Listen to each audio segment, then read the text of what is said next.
Breaking news చూస్తున్నాం. ఇటు హార్మోస్ జలసంధిలో 2 భారీ నౌకలని ఆయిల్ ట్యాంకర్స్ని ఇరాన్ హైజాక్ చేసింది.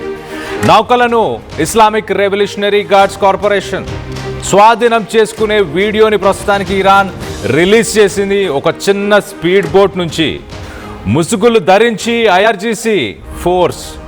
ఐఆర్జీసీకి సంబంధించిన మిలిటరీ ఫోర్స్ భారీ నౌకను హైజాక్ చేస్తున్న వీడియోస్ని విడుదల చేసింది.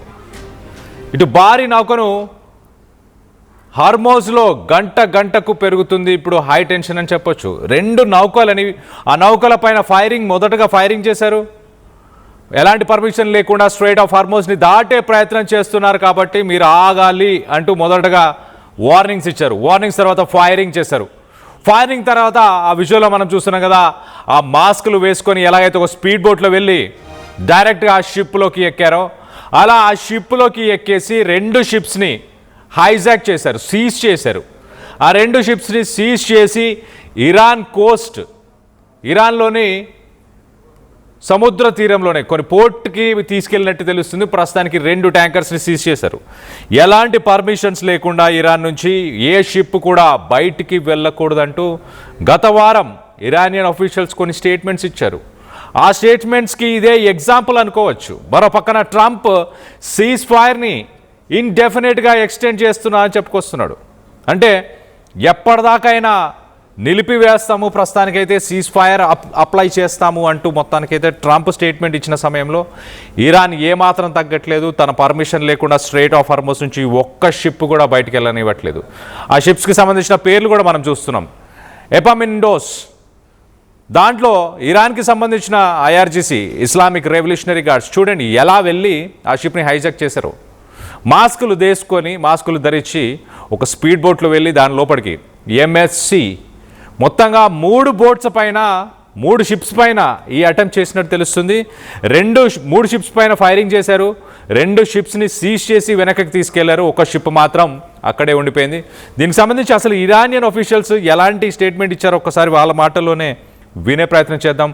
వాళ్ళు వార్నింగ్స్ ఇచ్చారు. స్ట్రైట్ ఆఫ్ హార్మోజ్ నుంచి ఒక్క షిప్ కూడా బయటికి వెళ్ళకూడదు, మా పర్మిషన్ లేకుండా, మాకు టోల్ కట్టకుండా. ప్రతి షిప్కి దాంట్లో ఏం కార్గో తీసుకెళ్తున్నారు, ఎంత దూరం, ఎక్కడి నుంచి తీసుకెళ్తున్నారు, దాని విలువ ఎంత, ఈ డీటెయిల్స్ అన్నీ తీసుకున్న తర్వాత వాళ్ళకి ఒక ఫైన్ని విధిస్తున్నారు, ఒక టోల్ని విధిస్తున్నారు. 2 మిలియన్ బ్యారెల్స్కి సంబంధించిన ఒక ఆయిల్ ట్యాంకర్ అయితే $2 మిలియన్, అంటే ఒక బ్యారెల్కి $1ని ఛార్జ్ చేస్తున్నారు. అలాగే సీజ్ చేసిన విజువల్స్ని ఒక్కసారి చూసే ప్రయత్నం చేద్దాం.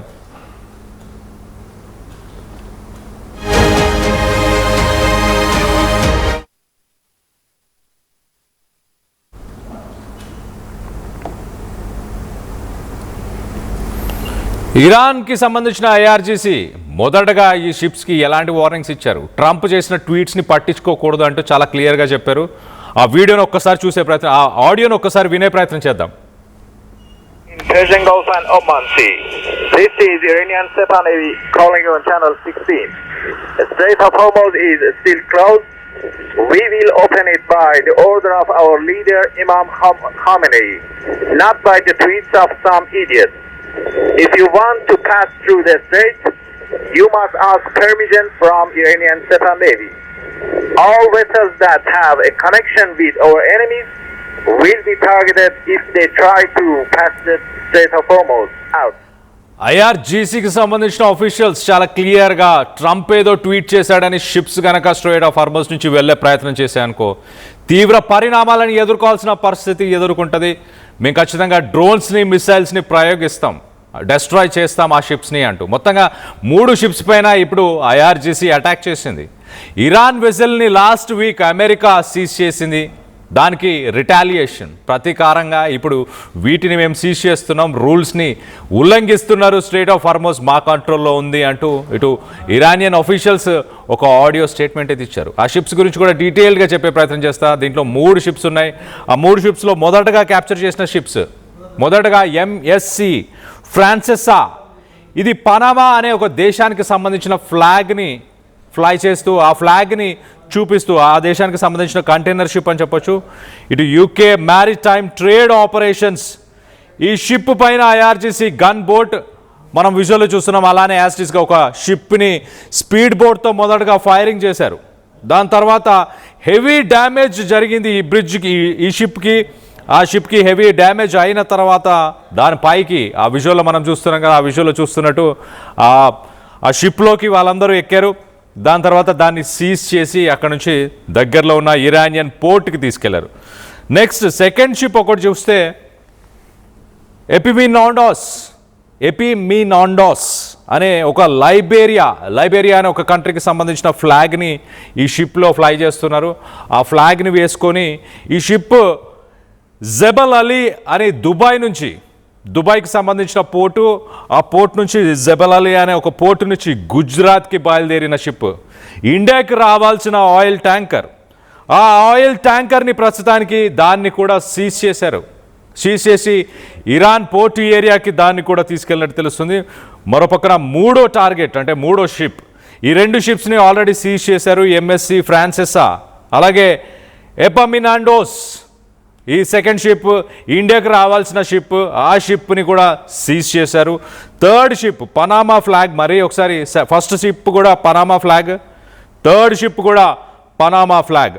యునైటెడ్ అరబ్ ఎమిరేట్స్కి సంబంధించిన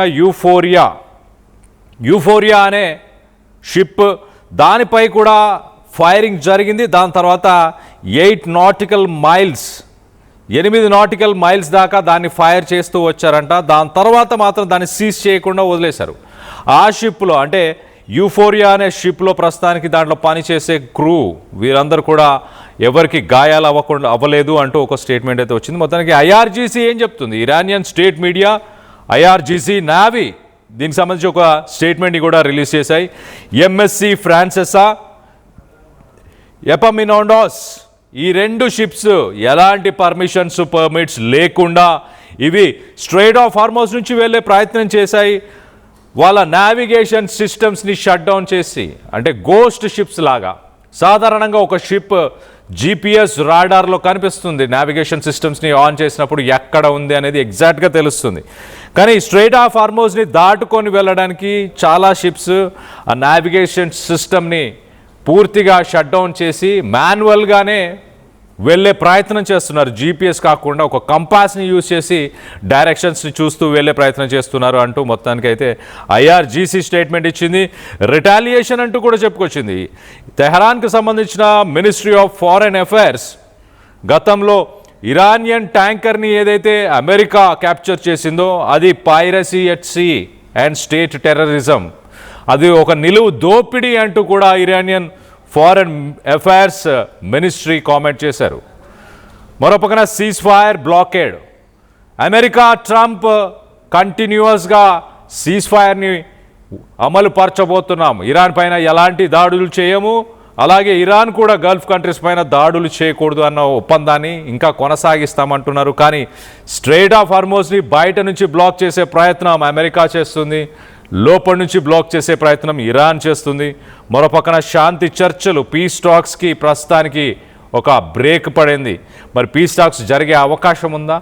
ఐఆర్జీసీ అలాగే ఇరానియన్ ఆఫీషియల్స్ మధ్య కోఆర్డినేషన్ ఏమైనా మిస్ అయిందా? ట్రంప్ మాట్లాడిన మాటల్లో ఒక్కసారిగా యూనిఫైడ్ ప్రపోజల్ వచ్చిన తర్వాత ఖచ్చితంగా ఒక పీస్ టాక్స్ నెగోషియేషన్స్లో పాల్గొంటాము అంటూ ట్రంప్ మాట్లాడాడు. మరోపక్క అనలిస్టులు గ్లోబల్ ఎనర్జీ సప్లై కాస్త తగ్గిపోయే అవకాశం ఉంది, ఆయిల్ బ్యారెల్ ధర $100కి చేరుకునే అవకాశం ఉందంటూ చెప్పుకొస్తున్నారు. దీనికి సంబంధించి మీరేమనుకుంటున్నారు? ఇరాన్ సీజ్ చేసిన షిప్స్లో 2 షిప్స్లో ఒక షిప్ ఇండియాకి రావాల్సి ఉంది. దుబాయ్ నుంచి బయలుదేరిన ఆ షిప్ కాస్త ఈ 2 షిప్స్ ఎంఎస్సి ఈ షిప్ని ప్రస్తుతానికి ఇటు ఇరాన్ సీజ్ చేసింది. దీంట్లో ఇండియాకి రావాల్సిన ఆయిల్ దీంతో పాటు ఇంకొక షిప్ ఎంఎస్సి ఫ్రాన్సెసా అలాగే ఎపిమినాండాస్ ఈ 2 షిప్స్ని ప్రస్తుతానికి ఇరాన్ సీజ్ చేసింది. రానున్న రోజుల్లో ఇంకా ఏం ఎక్స్పెక్ట్ చేయబోతున్నారు? సీజ్ ఫైర్ కంటిన్యూ అవుతుందని మీరు అభిప్రాయపడుతున్నారా? లేకపోతే ట్రంప్ కానీ ఇరాన్ కానీ మరొకసారి రంగంలోకి దిగే అవకాశం ఉందని మీరు అభిప్రాయపడుతున్నారా? మీ అభిప్రాయాలు ఏంటనేది కింద కామెంట్ రూపంలో తెలియపరచండి.